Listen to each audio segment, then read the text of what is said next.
हर गांव के तालाबों में अब मछली पालन स्टार्ट हो गया। तो जो मछली वाले होते हैं इनको बंदूकों से मार देते हैं और आवाज़ करके बम पटाखे से आवाज़ से करके इनको भगा देते हैं वहाँ से। और इसलिए गाँव के जोड़ में कौन कौन से पक्षी जिनकी पहचान आपने की है बाहर से देशों से आते हैं, साइबेरिया वगैरह से, कौन कौन से पक्षी आते हैं? तकरीबन मैंने अपने गांव में पिछले 10 साल में 300 के लगभग प्रजातियां देखी हैं। उसमें लोकल भी है और बाहर से आने वाले भी हैं। इसमें मेन तो हमारे 12 हेडेड गीज होती हैं जिनका वर्ल्ड रिकॉर्ड भी है, जो एवरेस्ट की चोटी है उसके ऊपर से पार करके ऊपर आते हैं इतनी हाइट पे। कहाँ से यहाँ पे आए हैं, आपसे मिले हों?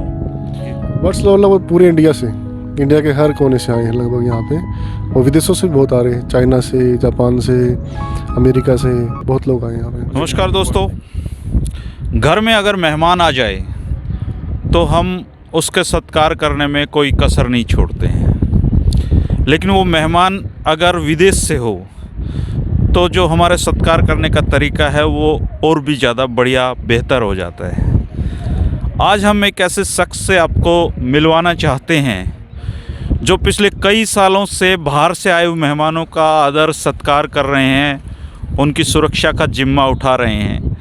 ये अलग बात है कि ये जो मेहमान हैं ये मीलों दूर से, हज़ारों किलोमीटर दूर से उड़कर डिगल गांव की धरती पे आते हैं और साइबेरियन पक्षियों के नाम से इनको पहचाना जाता है। इनकी अलग अलग तरीके की वैरायटी हैं और पिछले 10 साल से इनका संरक्षण का जो काम देख रहे हैं राकेश अहलावत जी से आपको मिलवाएंगे। इसके साथ ही जानेंगे एक रोचक कहानी कि डिगल की धरती पे साइबेरिया से पक्षी उड़कर क्यों आते हैं और उनको यहाँ की मेहमान नवाजी इतनी क्यों पसंद है।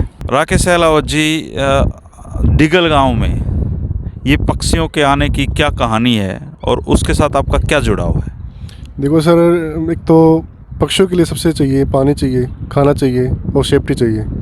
तो डिगल में तीनों चीज़ें हैं यहाँ पे। एक तो डिगल में कम से कम 10-12 तालाब है, बड़े बड़े तालाब हैं, और उसमें उनको बर्ड्स को खाना का मिल जाता है, रहने को मिल जाता है, सब कुछ मिलता है। और हमारे गांव में काफ़ी अवेयरनेस है पक्षियों के प्रति। जब से मैंने 10 साल हो गए मेरे काम करते हुए, जब मैंने काम स्टार्ट किया तो लोगों गाँव वालों को पता लगा भी विदेश से पक्षी आते हैं, इनको देखने के लिए विदेशों से लोग भी आते हैं, देश से भी लोग आ रहे हैं इनको देखने के लिए। तो इनके माध्यम से हमारे गांव का एक नाम भी पहुंचा है पूरे इंडिया में कि डिगल में भी भाई पक्षी आते हैं। तो इस कारण फिर लोगों में अवेयरनेस बढ़ी है इन पक्षियों के प्रति। वो इनको मारते नहीं हैं और किसी को मारने देते नहीं हैं। कोई भी बाहर से कोई पक्षी देखने वाला इनको आता है तो उसको हमारे गाँव वाले चाय वगैरह मेहमान नवाजी उनकी भी पूछते हैं। अच्छा, तो उनके खाने पीने के लिए पक्षियों की नहीं, पक्षियों को देखने आने वालों के पूछते हैं कि चाय पानी कुछ आपको कुछ चाहिए, हेल्प चाहिए, कुछ भी, वो पूरी मदद करते हैं बाहर से आने वाले। तो ये ऐसा डिगल के जोड़ों में क्या है, मतलब कि बहुत सारे जोड़ हैं, मैंने भी देखा है, हमारे गांव में बहुत बड़ा तालाब है, लेकिन वहाँ तो नहीं आते, डिगल में ही क्यों आते हैं? देखो, हो सकता है आपके एरिया में उनको वो सेफ्टी नहीं मिलती है, पक्षियों को खाना नहीं मिल पाता हो तालाबों में उनके लिए। और अब दिक्कत ये है, हर गांव के तालाबों में अब मछली पालन स्टार्ट हो गया। तो जो मछली वाले होते हैं इनको बंदूकों से मार देते हैं और आवाज़ करके बम पटाखे से आवाज़ से करके इनको भगा देते हैं वहाँ से। और इसलिए हो सकता है आपके गांव में ये समस्या हो। तो राकेश भाई, आपके गांव के जोड़ में कौन कौन से पक्षी जिनकी पहचान आपने की है बाहर से देशों से आते हैं, साइबेरिया वगैरह से, कौन कौन से पक्षी आते हैं? तकरीबन मैंने अपने गांव में पिछले 10 साल में 300 के लगभग प्रजातियां देखी हैं। उसमें लोकल भी है और बाहर से आने वाले भी हैं। इसमें मेन तो हमारे 12 हेडेड गीज होती हैं जिनका वर्ल्ड रिकॉर्ड भी है, जो एवरेस्ट की चोटी है उसके ऊपर से पार करके ऊपर आते हैं। इतनी हाइट पे पार करके आते हैं। इतनी हाइट पे कोई पक्षी उड़ता नहीं, तो इसके लिए इनका वर्ल्ड रिकॉर्ड भी है। और देखो, कुछ भी वजन नहीं है, 2 किलो वजन है इनका बर्ड्स का। और इतने चाइना के, मंगोलिया, हिमालय रेंज से वहाँ से ये एवरेस्ट को पार करके आते हैं जी। राकेश भाई, आपकी जैसे हर आदमी की एक रुचियाँ होती हैं, मतलब इन जोड़ों में, पक्षियों में कैसे रुचि आपकी बनी?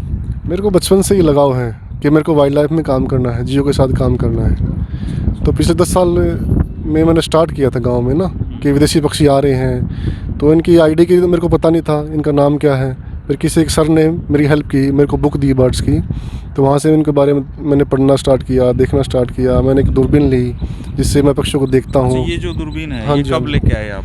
मेरे को इसको 10 साल हो गए। अच्छा, कितने की ये आप दूरबीन में इन्वेस्ट किया आपने? वो तो मैंने स्टार्टिंग में तो 7,000 रुपये किया था। अच्छा, तो आप कितने की ले सकते हो, मर्जी है आपकी, जितना आपका बजट हो। तो आप जब भी फुर्सत होती है यहाँ बैठ के घंटों इनको देखते होगे आप? अब पहले तो यही काम करता था मैं, पहले सुबह घर से निकल लिया और किनारे पे, तालाब के किनारे पे बैठ गया, तो देखता रहता था कौन कौन से पक्षी आ रहे हैं, कौन कौन से जा रहे हैं, सबका मैंने रिकॉर्ड किया कि हमारे गांव में कौन कौन से पक्षी आते हैं। तो पिछले 10 सालों में मैंने हर एक साल में कुछ ऐसा पक्षी मिला है डीगल गांव में जो पूरे इंडिया में कम दिखता है। अच्छा। इस कारण डीगल की जो है इसको लोग ज़्यादा जानने लगे डीगल को।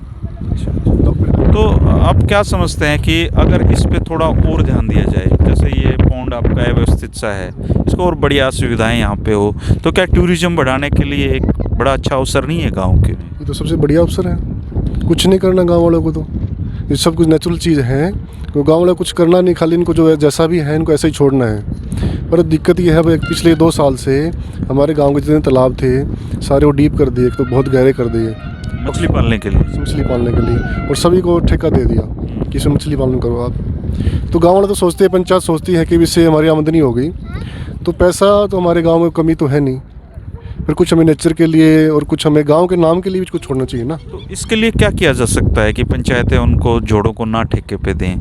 इसके लिए क्या कोई उपाय किए जा सकते हैं? इसमें तो पढ़ा लिखा कोई सरपंच हो और गांव में ऐसी कोई कमेटी बन जाए जो इनको देखते रहे हर साल, और 2-3 महीने जब 3 महीने जब पक्षी आते हैं रहने के लिए, ठहरने के लिए, खाने पीने के लिए, तो उनकी सुरक्षा की जाए, उन पर कुछ। अच्छा, ये साल में केवल 3 महीने आते हैं यहाँ पे? मोस्टली 4-5 कौन से वो महीने होते हैं? देखो मेन तो आते हैं अक्टूबर में स्टार्ट हो जाते हैं और ये फरवरी तक रहते हैं। तो अलग अलग बर्ड्स को, कोई मान लो चाइना से आ रहा है, कोई मान लो हिमालय से ऊपर से हमारे इंडिया से आ रहा है, तो जो साइबेरिया से आएगा वो पहले चलेगा, उसको वहाँ ज़्यादा ठंड गिरेगी, उससे लंबा सफ़र होगा तो पहले चलता है, तो पहले आ जाता है कई बार वो। तो अलग अलग बर्ड्स के अलग अलग। तो यहाँ वो प्रजनन करके अपने बच्चों के साथ वापस लौटते हैं? हाँ, ये जैसे फरवरी में यहाँ से जाते हैं, वो 1 महीना लग जाता है इनको बर्ड्स पे पहुँचने में, फिर वहाँ जाके अपने बच्चे पैदा करते हैं, फिर बच्चों को बड़ा करके जैसे ही वहाँ ठंड स्टार्ट हो जाती है वहाँ से बच्चों को लेके यहाँ पे आ जाते हैं इंडिया में। अच्छा, इनका फूड क्या है, क्या फूड खाते हैं? देखो हर एक बर्ड्स का अलग अलग डाइट है। जैसे कुछ पक्षी तो फिश खाते हैं, मछली खाते हैं, कुछ घास वास खाते हैं, कुछ ग्रेन्स खाते हैं, गेहूँ वगैरह हो गया, ये काफ़ी अलग अलग बर्ड्स के अलग डाइट। जैसे दिन में तो ये बर्ड्स यहाँ पे अपना फूड तलाशते हैं, रात को फिर ये क्या पेड़ों पे रहते हैं? वही ना, अलग अलग, जैसे जो बतखें होती हैं वो तो पानी में तैरती रहती है रात को भी। अच्छा। उस पानी के अंदर कोई माउंट हो ना, जहाँ बैठने की जगह उन पे बैठ जाएंगी, वो घूमती रहेंगी। जैसे ये टीला सा है आपका, टीला सा, इस पर बैठ जाएंगी वो। हाँ, पानी के अंदर बैठेंगे, किनारे पे नहीं, किनारे पे तो कोई जानवर, कुत्ता उनको मार देता है ना कई बार, इसलिए तो शेप टेल के अंदर बैठती है। और जो दूसरे पक्षी हैं जो पेड़ पे बैठते हैं वो पेड़ पे जाकर बैठ जाते हैं। अच्छा, जैसे 10 साल से आप इनको वॉच कर रहे हो, तो क्या कोई ऐसा लम्हा भी रहा है, ऐसा कोई समय भी रहा है कि आपने किसी पक्षी को बचाया हो किसी के हाथों से, ऐसा समय भी आया है? ये तो बहुत बचाया है। स्टार्टिंग में तो हमारे गांव के बहुत सारे बंदे थे जो इनको बंदूक से मारते थे। बाहर के आसपास गांव वाले बहुत आते थे शिकार करने के लिए, क्योंकि उनको पता था कि डीगल में इतने सारे बड़ी बड़ी बतखें आती हैं कि उनको मारने के लिए आते थे वो। तो मैंने स्टार्ट किया, काफ़ी लोगों की मतलब पिटाई भी करनी पड़ी गांव वालों के सहयोग से, और फिर जुर्माना भी बहुत करवाया। कम से कम अब तक मैंने 150 लोगों को पकड़ा होगा। अच्छा, यहाँ पे बतखे मारते हुए, पक्षियों को मारते हुए? हाँ जी, हाँ जी, हाँ जी। तो अब तो लोगों को, आपका ऐसे लोग हैं वो आपके नाम से ही डरते होंगे कि वो पकड़ लेगा भाई, हैं? अच्छा, जो बर्ड्स लवर हैं कि कहाँ से यहाँ पे आए हैं, आपसे मिले हों? बर्ड्स लवर पूरे इंडिया से, इंडिया के हर कोने से आए हैं लगभग यहाँ पे, और विदेशों से भी बहुत आ रहे हैं, चाइना से, जापान से, अमेरिका से बहुत लोग आए यहाँ पे। अच्छा, यहाँ पे बर्ड देखने आते हैं। तो और क्या इनकी हैबिट्स के बारे में, क्या संरक्षण के लिए क्या किया जा सकता है, सरकार क्या कर सकती है? देखो सबसे पहले तो इनके लिए जो भी हमारे जो पंचायती तालाब है ना, देखो ठीक है पंचायत को पैसा चाहिए मछली पालन से, फिर कुछ तो तालाब इनके लिए हमें छोड़ने चाहिए कि स्पेशल इनके करने पड़ेंगे। और जैसे पूरे हरियाणा में 2 ही लेक हमारे पास, भिंडावास लेक है और सुल्तानपुर लेक है। तो ऐसा नहीं कि हमारे पूरे हरियाणा के पक्षियों को वही 2 झीलें ही बचा लेगी, ऐसा तो नहीं होता। तो हमें जैसे हर जोन बनाना पड़ेगा, जैसे कि डीगल में बना दिया, फिर रोहतक में कोई ऐसा कोई गांव ले लिया, चूज़ कर लिया हमने, उसमें बना दिया कोई। तो हर डिस्ट्रिक्ट में एक तो लेक तो होनी चाहिए। तो आप जैसे पक्षियों में आपकी दिलचस्पी हो गई, नेचर के साथ आप जुड़े हुए हैं, तो इससे पेट तो भरता नहीं, तो राकेश भाई अपनी आजीविका के लिए आप क्या करते हो? मैं पिछले 6 साल से एक NGO है, नेचर कंजर्वेशन फाउंडेशन, अच्छा, मतलब शौक को ही आपने पेशा बना लिया अपना। तो उसका हेड ऑफिस वहाँ पे है कर्नाटक में, मैसूर में। अच्छा। तो उनके लिए मैंने सारस क्रेन होता है बड़ा पक्षी जो हाँ। वर्ल्ड का सबसे बड़ा पक्षी होता है उड़ने वाला, उस पर मैंने रोहतक डिस्ट्रिक्ट में काम किया 6 साल। अच्छा, रोहतक में वो आता है पक्षी? अपना ही लोकल ही पक्षी है। अच्छा। अपना लोकल पक्षी है वो। उसकी हाइट तकरीबन 6 फीट। हरियाणा का पक्षी है सार्क? सारस क्रेन। सार्स जो बड़ा सा होता है, लंबी गर्दन वाले। अच्छा, कितने होंगे वो हरियाणा में?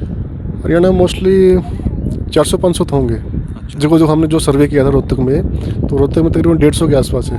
अच्छा, तिलियार पे मिलते हैं मेरे ख्याल से वो? नहीं। वो थोड़े खेतों में रहते हैं, अच्छा। जहाँ थोड़ा वेटलैंड सा हो ना, लो लैंड एरिया जहाँ पे पानी भरता हो खेतों में, अच्छा। वहीं पे वो ब्रीड करते हैं मानसून में, तो वहीं मिलते हैं। अच्छा, ये जब आप खेतों में ट्रैक्टर चलाते हैं उसमें पीछे वाइट कलर से बुगले होते हैं। वो बुगले होते हैं, वो तो तो बुगले। क्या वो भी अभी संरक्षित में है या फिर उनके ऊपर भी कोई खतरा है? ना वो उसकी संख्या काफ़ी है हमारे इंडिया में, बहुत है वो। इंडिया के साथ साथ काफ़ी कंट्री में मिलते हैं वो, ऐसी बात नहीं है। तो जो सार्स है आपने जिसको खोजा है, हरियाणा का जो अपना लोकल पक्षी है, इसकी 400-500 ही होंगे बस? इतना ही है। तो ये तो फिर संरक्षित प्रजाति में आने चाहिए। करना भी चाहिए। देखो सारस की मैं आपको बताता हूँ, सारस की उम्र तो तकरीबन 50 से 60 साल होती है।